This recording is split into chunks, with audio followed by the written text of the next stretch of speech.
emphasised the importance of the moat around a business, or the sustainable competitive advantage. My question really relates to learning more about that. Professor Michael Porter at Harvard has made a detailed study of this. Did you find his work useful, and can you recommend any other sources of information on this? Yeah, I've never really read Porter, although I've read enough about him to know that we think alike in a general way. So I can't refer you to specific books or anything, but my guess is that what he writes would be very useful for an investor to read. I've just seen him referred to in some commentary, but I think he talks about durable or sustainable competitive advantage as being the core of any business. And I can tell you that is exactly the way we think. I mean, that in the end, if you were evaluating a business year to year, the number one question you want to ask yourself is whether the competitive advantage has been made stronger and more durable before it, and that's more important than the P&L for a given year.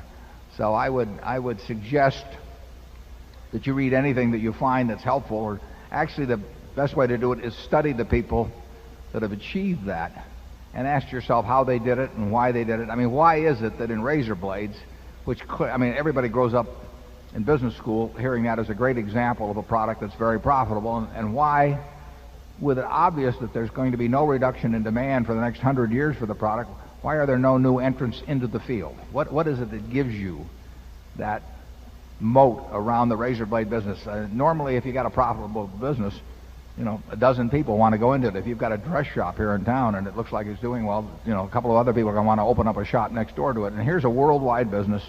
Nothing can go wrong with the demand to speak of, and yet people don't go into it. So we like to ask ourselves questions like that. We like to ask ourselves, why was State Farm successful, against people that had incredible agency plants and lots of capital? And here's some farmer out in Bloomington, Illinois, named George Maherl, who's in his 40s. Sets up a company that defies capitalistic imperatives. I mean, it has no stock, it has no stock options, it has no big rewards. It's kind of half socialistic, and all it does is take 25% of the market, away from all of these companies that have all these characteristics.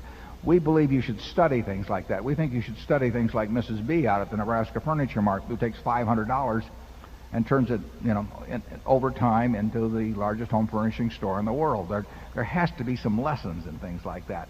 What gives you that kind of a result and that kind of competitive advantage over time? And that is the key to investing. I mean, if you can spot that, particularly if you can spot it when others don't spot it so well,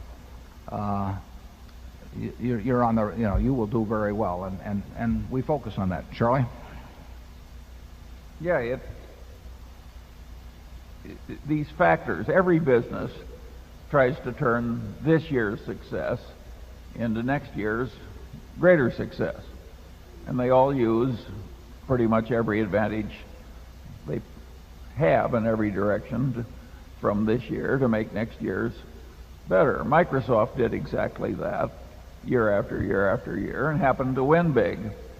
And it's hard to see, for me at least, to see why Microsoft is sinful, because they tried to improve the products all the time and make next year's business position stronger than last year's business position.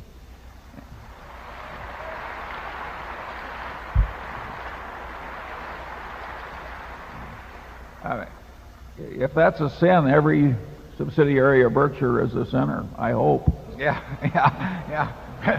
We declare ourselves for sin. At this moment, I think we have a small interruption in the program here. Charlie, on your left.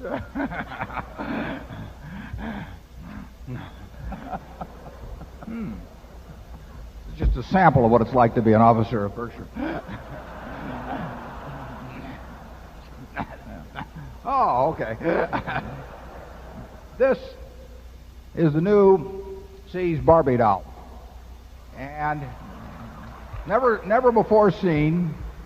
It will be in the exhibitor section, lower level, and believe it or not, we've come up with 3 more just like this young woman, and they will be down there to take your orders we can't ship them now. We won't charge your credit card until they're available for shipment, which will probably be, I guess, around September or so. But we wanted our shareholders to be the first ones to have a shot at this new product, and the model is not included in the delivered price.